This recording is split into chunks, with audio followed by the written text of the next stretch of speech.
ভাই আপনারা কেউ বুঝতে পারতেছেন আমার অবস্থা? তুমি আমার সঙ্গে কথা বলবে না। সাকলাইন। কে এ সাকলাইন?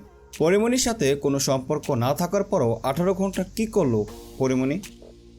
এই প্রশ্নে পরিমণি বলেন,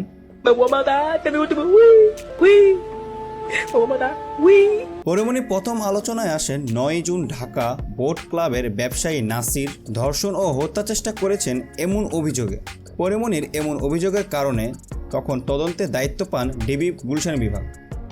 সেই সূত্রেই সেখানকার দায়িত্বে থাকা সর্বোচ্চ কর্মকর্তা গোলাম সাকলাইনের সাথে পরিমণির সম্পর্ক হন।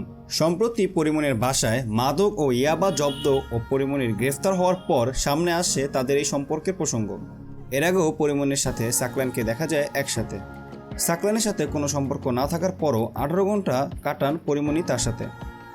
যখন এই ব্যাপারটি জানা যায় তখন এই বিষয়টি তদন্ত ভার পান সিআইডি। জিজ্ঞাসা করা হবে তাদের দুজনকেই।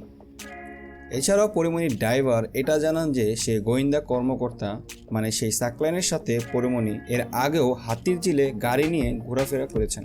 কিন্তু সেই গোয়েন্দা কর্মকর্তাকে এ ব্যাপারে কথা বলতে বললে সে গোয়েন্দা কর্মকর্তা এটা বলেন যে পরিমণির সাথে তার সম্পর্ক ভালো, কিন্তু বাসায় যাওয়া তথ্যটি সঠিক নয়।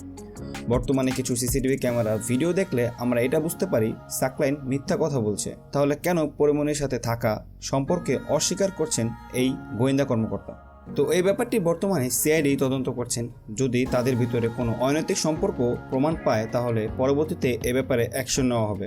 তো এই ছিল আজকের এই ভিডিওটি। ভালো লাগলে অবশ্যই লাইক করবেন, কমেন্টস করবেন এবং আপনার মতামতটি কমেন্টস বক্সে জানাবেন।